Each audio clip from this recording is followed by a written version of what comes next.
Bacaan dari nubuat Yehezkiel. Beginilah firman Tuhan Allah. Sungguh, aku menjemput orang Israel dari tengah bangsa-bangsa kemana mereka pergi. Aku akan mengumpulkan mereka dari segala penjuru dan akan membawa mereka ke tanah mereka. Aku akan menjadikan mereka satu bangsa di tanah mereka, di atas gunung-gunung Israel, dan satu orang raja memerintah mereka seluruhnya. Mereka tidak lagi menjadi dua bangsa, dan tidak lagi terbagi menjadi dua kerajaan. Mereka tidak lagi menajiskan dirinya dengan berhala-berhala, atau dewa-dewa mereka yang menjijikkan, atau dengan semua pelanggaran mereka. Tetapi aku akan melepaskan mereka dari segala penyelewengan mereka, dengan mana mereka berbuat dosa. Aku akan mentahirkan mereka, sehingga mereka akan menjadi umatku, dan aku akan menjadi Allahnya.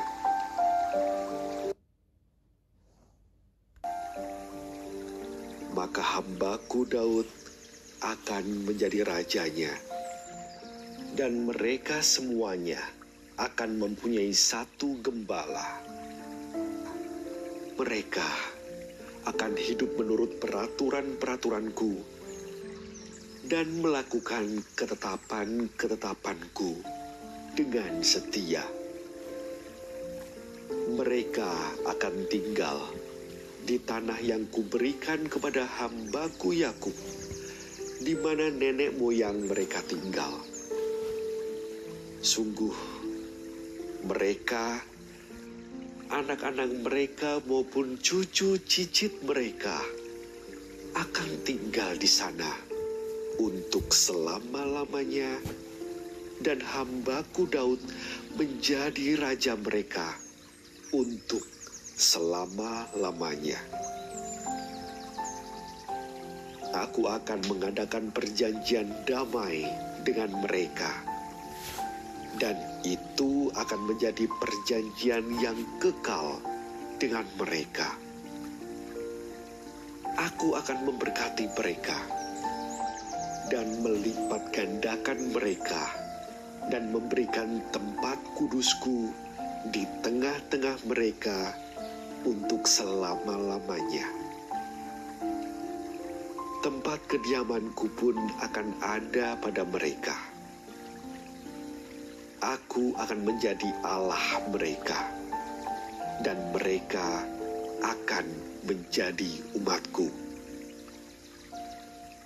Maka bangsa-bangsa akan mengetahui bahwa aku, Tuhan, menguduskan Israel pada waktu tempat kudusku berada di tengah-tengah mereka untuk selama-lamanya. Demikianlah sabda Tuhan.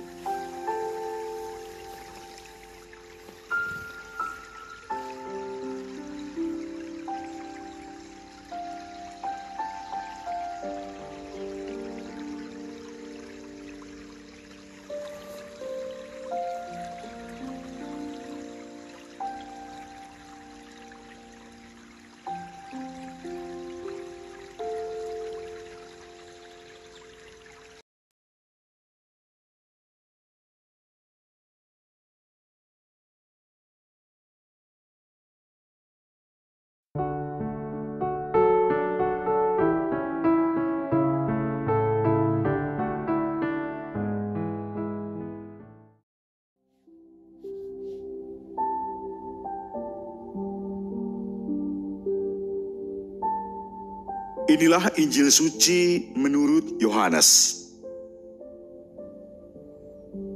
banyak di antara orang-orang Yahudi yang datang melawat Maria dan yang menyaksikan sendiri apa yang telah dibuat Yesus terhadap Lazarus, percaya kepadanya.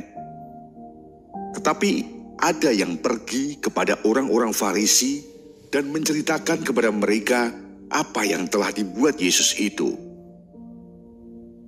Lalu imam-imam kepala dan orang-orang Farisi memanggil mahkamah agama untuk berkumpul. Mereka berkata, "Apakah yang harus kita buat? Sebab orang itu membuat banyak mujizat. Apabila kita biarkan dia, maka semua orang akan percaya kepadanya. Lalu orang-orang Roma akan datang dan merampas tempat suci kita serta bangsa kita." Tetapi seorang di antara mereka, yaitu Kayafas, imam besar pada tahun itu, berkata kepada mereka, "Kamu tidak tahu apa-apa. Kamu tidak insaf bahwa lebih berguna bagimu jika satu orang mati untuk bangsa kita daripada seluruh bangsa kita ini binasa." Hal itu dikatakan Kayafas bukan dari dirinya sendiri, tetapi sebagai imam besar pada tahun itu. Ia bernubuat bahwa Yesus akan mati untuk seluruh bangsa. Bukan untuk bangsa itu saja, tetapi juga untuk mengumpulkan dan mempersatukan anak-anak Allah yang tercerai-berai. Mulai dari hari itu, mereka sepakat untuk membunuh dia. Karena itu, Yesus tidak tampil lagi di muka umum di antara orang-orang Yahudi. Ia berangkat dari situ ke daerah dekat padang gurun, ke sebuah kota yang bernama Efraim. Di situ, ia tinggal bersama murid-muridnya. Waktu itu hari raya Paskah orang Yahudi sudah dekat, dan banyak orang dari negeri itu berangkat ke Yerusalem untuk menyucikan diri sebelum Paskah itu. Mereka mencari Yesus, dan sambil berdiri di dalam bait Allah, mereka berkata seorang kepada yang lain, "Bagaimana pendapatmu? Akan datang jugakah ia ke pesta?" Demikianlah sabda Tuhan.